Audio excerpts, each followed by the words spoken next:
Thank you for being here this morning. I am substituting for Chess because he has the day off. And I wanted to talk with you this morning about a passage that is in today's reading for the lectionary because it seems so appropriate to where we are as a nation and where we are as a congregation. I've entitled this sermon, In Christ's Transcendent Community, Overcoming Identity Differences. So the passage that we'll be focusing on is Galatians 3:26 through 28. So in Christ Jesus, you are all children of God through faith, for all of you who were baptized into Christ have clothed yourselves with Christ. There is neither Jew nor Gentile, neither slave nor free, nor is there male and female, for you are all one in Christ Jesus. So said Apostle Paul in his letter to the churches of Galatia. But what did he mean by this? And what implications do these sweeping statements have for this congregation today? Maybe it would help if we talked a little bit about where Galatia was. In Galatians, Paul addressed churches on the eastern side of the Mediterranean in a region of Asia near its land bridge to Europe. Galatia was then a province in Asia called Asia Minor, east and mostly south of modern Istanbul, Turkey. By Paul's time, the area had experienced centuries of war and conflicting cultural and religious influences, including Jewish monotheism and Greco-Roman polytheism. See that bluish line that starts on the right side of the screen? That represents Jews beginning to move into Asia Minor around 538 BC. That was the year, as you may remember, when Persia overcame Babylon, ended the Babylonian captivity of Jews, and then began to dominate Asia Minor. But Europeans began to rule Asia Minor about 200 years later. Alexander the Great of Macedonia conquered Asia Minor in 333 BCE. And that's what that green line means. See how it crosses over from Macedonia, right just a little south of where Istanbul is today, into Galatia. And it wasn't all that long after that Pompey the Great finished Rome's conquest of Macedonia by 66 BCE. So by Paul's time, relations between Jews and Gentiles were very tense. Greek invaders gained control over Jerusalem in about 320 BCE. A later group of Greek rulers assumed control in 198 BCE. And this is a big one, in 156 BCE, those Roman rulers profaned the second Jewish temple by sacrificing a pig on its altar. How offensive was that to Jews? And the Roman Empire took over Jerusalem from the Greek overlords in 63 BCE. So, especially given this history, many Jews resented deeply pagan religious influence. They expected the Messiah, promised in their scriptures, to defeat their pagan rulers and return them to independence. Yet, and unsurprisingly, some Jews also interacted with the dominant Roman culture. Some had abandoned their traditional Jewish religious practices, and some began to associate freely with Gentiles. Many from Jewish backgrounds strongly objected to this, and they thought that they should adhere to their traditional Jewish religious practices.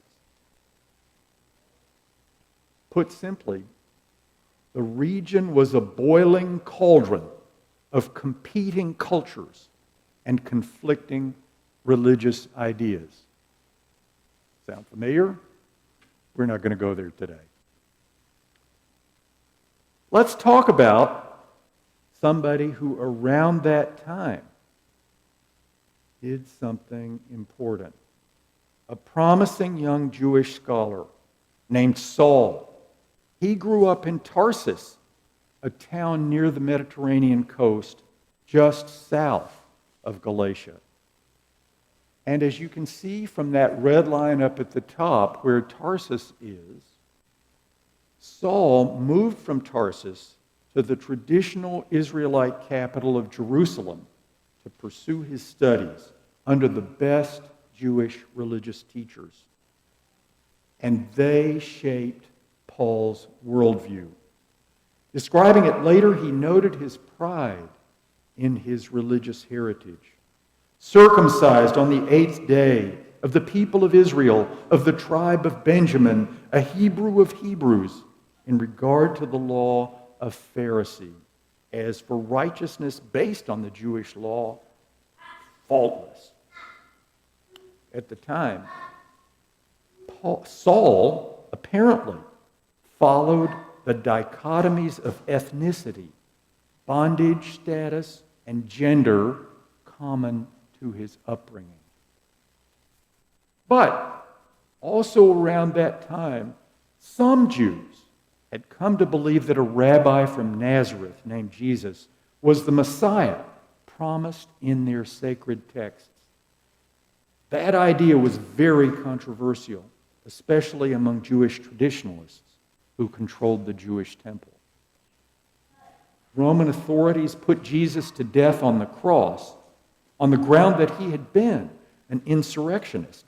And many Jews stumbled over the idea that Messiah would be crucified by Roman overlords.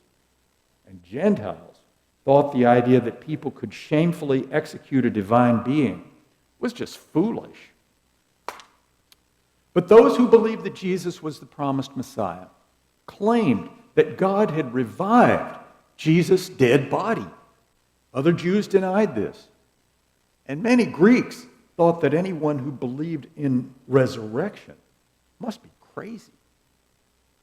Given these developments and his traditionalist worldview, Saul vigorously attempted to purge Jewish communities of persons who had come to believe that Jesus was the promised Messiah. On his way to prosecute persons who had come to believe Jesus was the promised Messiah, the risen Christ appeared to Saul. You can read about this in Acts chapter 9. This blinding encounter with Jesus transformed Saul's religious beliefs and the very course of his life. His letter to Jesus' followers in Galatia implied that God himself had instructed him. When God called me by his grace and was pleased to reveal his Son in me so that I might preach him among the Gentiles, my immediate response was not to consult any human being, but I went to Arabia. And that's the little line on the right side of that map where you can see the line going up to Damascus and then circling around into Arabia. That's the map drawer's understanding of where Saul probably went after his encounter with the resurrected Jesus. And Saul began referring to himself by a changed name. His parents had given him a name that referred back to Israel's first kings. But after his encounter with Jesus, he used a Latin name that meant small or humble. Well, we talked about those dichotomies of identity, and it's really important to understand what they were and where they came from as we grapple with what Galatians 3:26 through 28 mean. First, there's the one about ethnicity.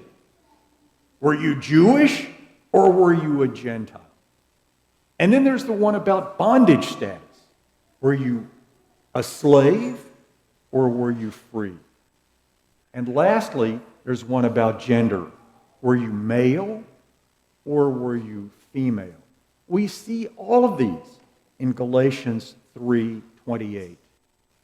And Paul's letter to the Galatian churches addresses a very heated controversy. On one side were traditionalist Jews who wanted to continue their existing religious practices and identities, just as Paul once had, but who had accepted Jesus as the promised Messiah. On the other side of the controversy were persons, including Gentiles, who had come to believe in Jesus as Messiah, but considered some Jewish rules no longer applicable. After his encounter with the risen Jesus, Paul was firmly in that second group. Paul knew the attitudes and behaviors of the first group because they had once been his own. Classic rabbinic sources, as later recorded in the Jewish Talmud, and you can see the citation there, Menachot 43b, and if you want to chase down on the internet exactly what this says, there's the site for you, had instructed daily prayers by men that said that a man was to thank God for not making him three things: not making him a Gentile, not making him a slave, and not making him female. So those were the three identity markers for Jews of Paul's day: ethnicity, bondage status, and gender. And these tend to separate people, including in Galatian churches, from each other. Now, think about that prayer from the Talmud.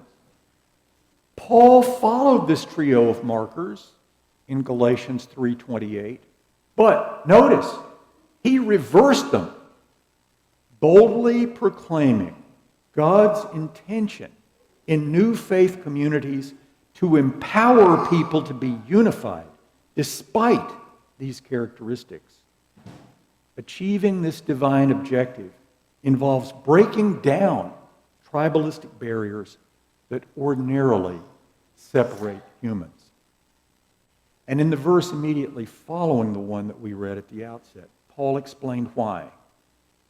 If you belong to Christ, then you are Abraham's seed and heirs according to the promise. This verse, verse 29, refers to God's promise to bless all peoples on earth through Abraham and his offspring. And you can read about those promises in Genesis 12 and 28, respectively to Abram and his grandson Jacob. But you know, people in Paul's time and ours tend to prefer others that they perceive as very similar to themselves.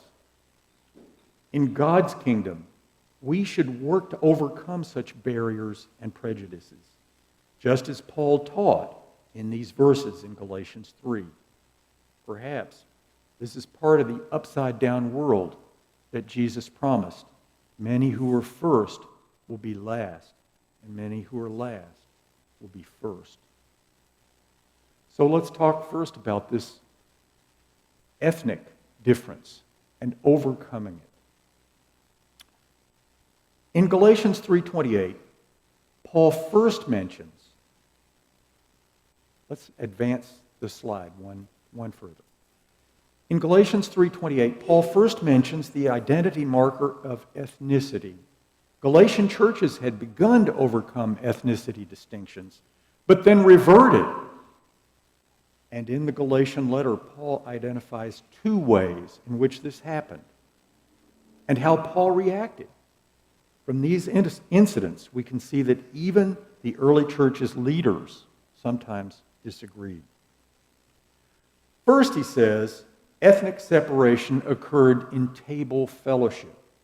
In Galatian churches, friendly fellowship between Jews and Gentiles had occurred. But then some traditionalists from Jerusalem appeared, and Peter and other Jews stopped eating with Gentiles. Paul vigorously criticized them, noting that on this issue, he had opposed Peter to his face, he says, in Galatians 2:11. Whatever their ethnic background, Paul thought Christians should eat together. Second, traditionalists taught that Jesus' followers should continue to require males to be circumcised as a religious practice. And we can understand their position. Christianity emerged from a branch of Judaism.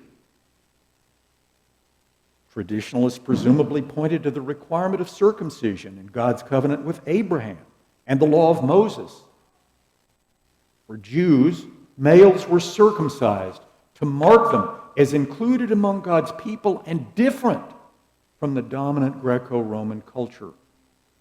Various other biblical passages demonstrate that in early communities of Christians, a major doctrinal debate raged over this issue. Believers who claimed that circumcision was required reportedly called themselves the circumcision and are referred to elsewhere as the circumcision group. How did Paul react? Paul, he says in Galatians 2, verse 5 and 6:15, refused to give in to them and insisted that circumcision meant nothing.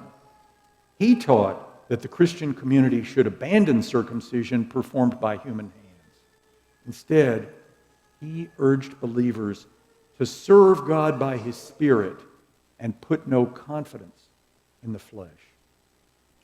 Today, in our country and outside Jewish communities, racial or language barriers offer perhaps the closest analogies to the ancient distinction of circumcision. Separation based on ethnicity markers has no place in God's kingdom. We should work to overcome such barriers. Some progress has been made on this in our lifetimes and in this congregation as we have a history of working to overcome cultural barriers. Despite our two languages and differing cultural roots, we should work cooperatively to promote the congregation's overall welfare. We can do this by planning our activities together and working alongside each other. And we can participate enthusiastically in bilingual worship assemblies and fellowship meals. How about the second identity marker, bondage status? Some early Christians were slaves. Some owned slaves. And we shouldn't be surprised by this for two reasons. First, in the New Testament, we can read the names of some slaves and masters and the instructions that the New Testament provides for each group. Second, in the ancient Roman Empire, slaves comprised about 25 to 30% of the population. During Paul's day, slavery was not limited to persons of a single race. People became slaves when they could not pay their debts or their peoples were militarily conquered. Early Christianity tended to attract people from lower socioeconomic status. And so slaves were a particularly vulnerable group, and a significant portion of early Christians probably were slaves. New Testament authors understood that they lacked the means to end this deeply entrenched societal practice. So Paul told Christian slaves not to be troubled by their status. Instead, they should obey their earthly masters, quote, as if working for the Lord. Conversely, he told masters not to threaten their slaves because they had a heavenly master who does not show favoritism. I think it's particularly instructive for us to read the relatively obscure letter that Paul wrote to Philemon. Philemon was a slave master, and Onesimus had been his slave. And this letter demonstrates the presence of a master-slave relationship in early Christianity. Onesimus probably ran away from his master, and while gone, accepted Jesus as Lord. Paul urged Philemon to take Onesimus back. He told Philemon to see Onesimus no longer as a slave, but better than a slave, as a dear brother. That's in verse 16. Conversely, 1 Timothy 6, 1 and 2 tell slaves to give their masters full respect, even to masters who are fellow believers, because this relationship makes them dear and should cause them to be devoted to the slave's welfare. So these instructions provide some perspective about what Paul likely meant by his ringing statement that neither slave nor free exist among those in Christ. Paul did not deny the reality of bondage. And by Galatians 3:28, he did not mean merely that God wanted to redeem both slaves and masters on similar terms.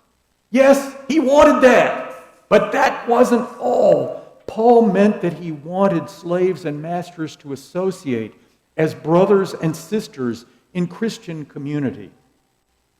As our nation's Supreme Court would later say, in a different context, separate but equal is inherently unequal. So here's a distillation of what Paul told Christian slaves and masters.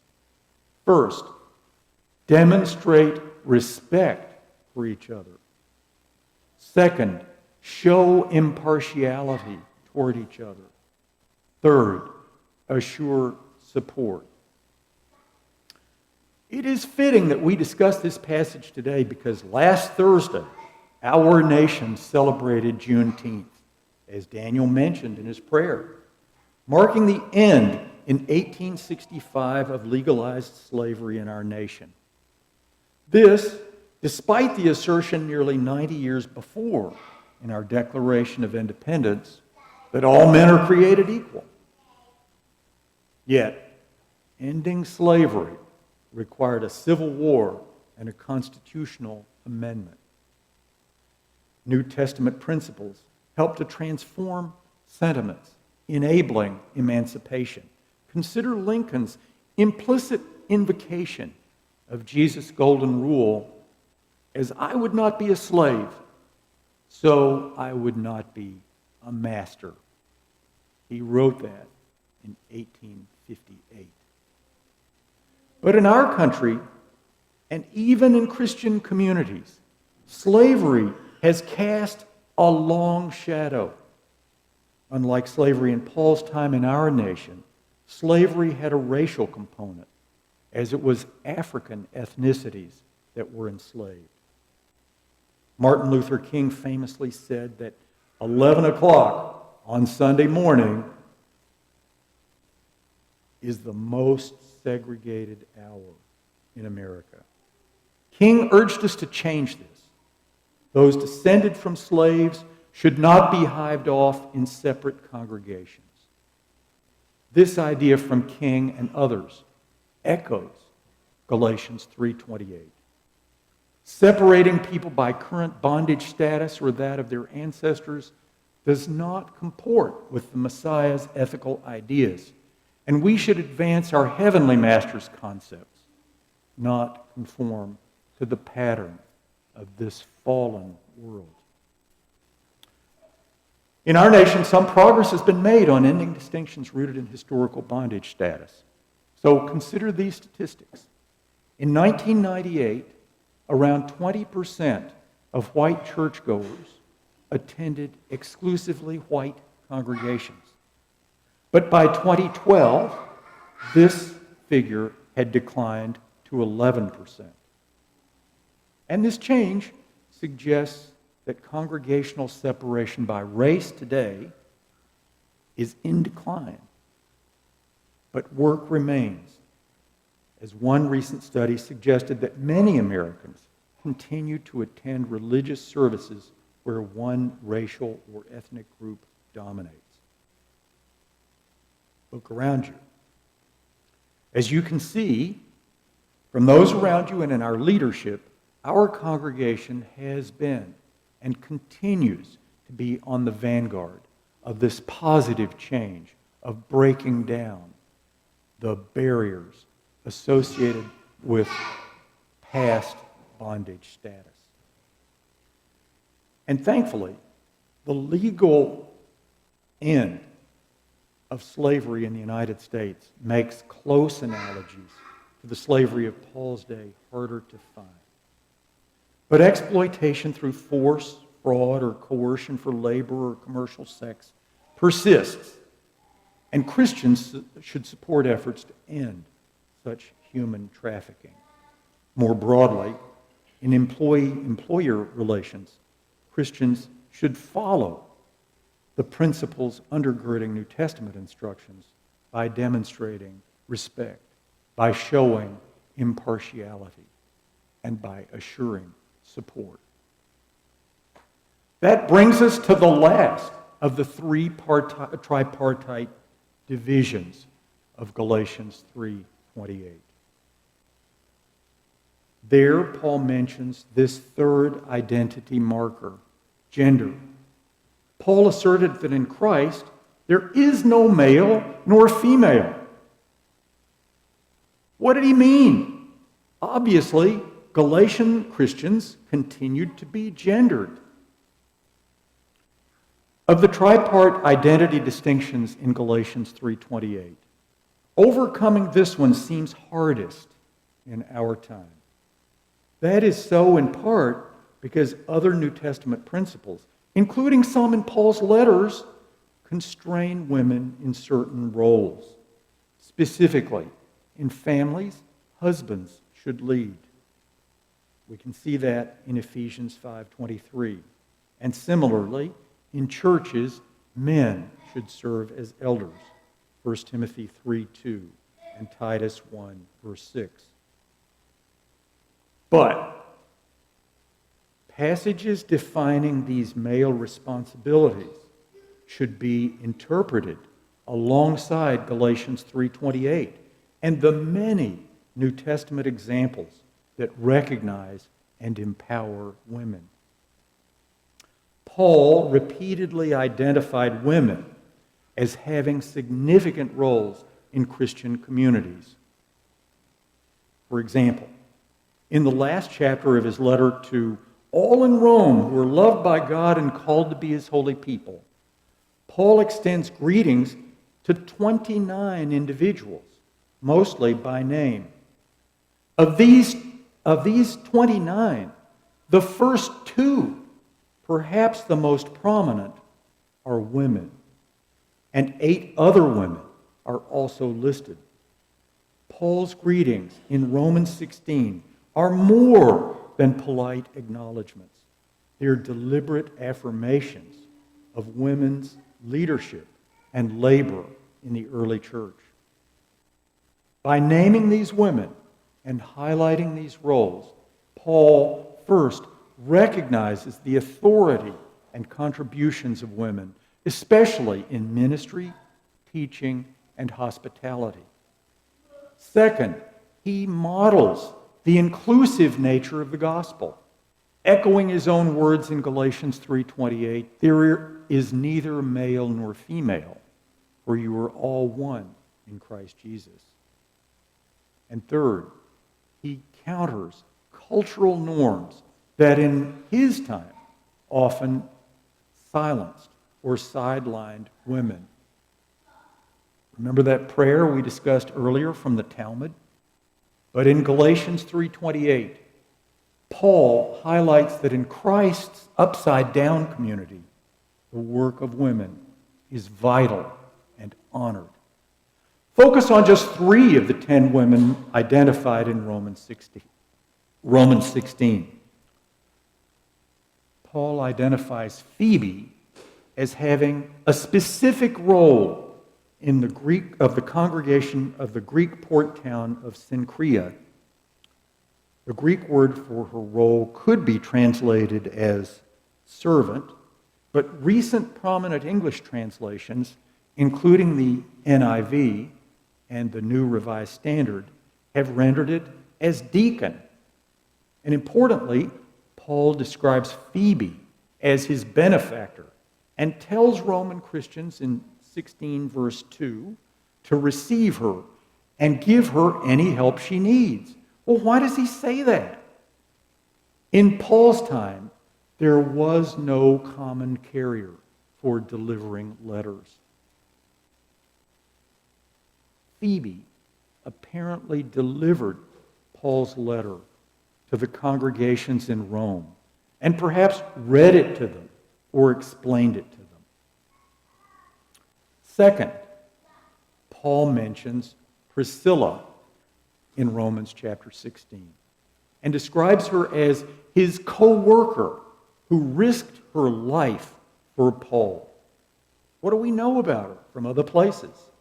We know that she taught Apollos and provided the location for Christians to meet in her home.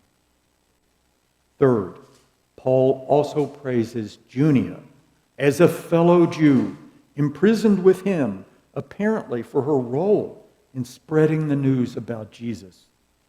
Because Paul describes her as an outstanding messenger, using a Greek word that recent English translations have rendered as apostle. These descriptions provide clues about the important roles women played in early Christian congregations. Admittedly, in early churches, women were silenced when they spoke disruptively, especially relative to their husbands. We can see that in 1 Corinthians 14. Or in ways demonstrating a lack of knowledge or modesty consistent with Christian principles. And we can see that in 1 Timothy 2. But instruction about doctrine and behavior offered the solution for this problem. And women were not generally silenced, as shown by Paul's great friend Priscilla's teaching Apollos, and by the women who, in modesty, prayed and prophesied in Corinth, as indicated by 1 Corinthians 11. Put simply, in God's kingdom, gender matters less than we or our forebears have sometimes imagined. And some progress has been made on this problem in our lifetimes and in this congregation. For example, in our English language assemblies, we have empowered women to read and pray aloud. But work remains, and we should deepen our understanding of the Scriptures, including Galatians 3:28, with patience and sensitivity to others' consciences. That brings me to my last point. And this one is integrally connected to the ideas that we've been talking about. The point is how to identify with Christ's transcendent community. As we have seen, old boundaries of ethnicity, bondage status, and gender do not define who's in and who's not in the new community of Christ. Paul calls on us to acknowledge that our relationship to God rests on recognizing Jesus as the promised Messiah. Placing such trust in Jesus is what Paul means by becoming children of God through faith. And last, here and elsewhere, Paul links such trust to immersion in water. This made sense for early Christians because Jews used such baptism as an initiation rite for converts to Judaism. By being buried in water and rising, a person placing his or her faith in Jesus identifies with his death and resurrection. Paul talks about that in Romans chapter 6. And the process spiritually clothes the newly baptized person with Christ. Paul uses this metaphor to show how God attributes Jesus' perfect life to the newly baptized person. This process is a deeply personal one. No one but you can say whether you have such trust in Jesus. No one but you can decide whether to go through water to accept the spiritual clothing of Jesus' goodness that God freely offers. But completing this process provides assurance of acceptance by God and inclusion in Jesus' spiritual community. And so in our congregation, we follow the early Christians' example of immersion of believers. If you would like to explore this matter further, I invite you to speak with one of our elders, including me, or ministers.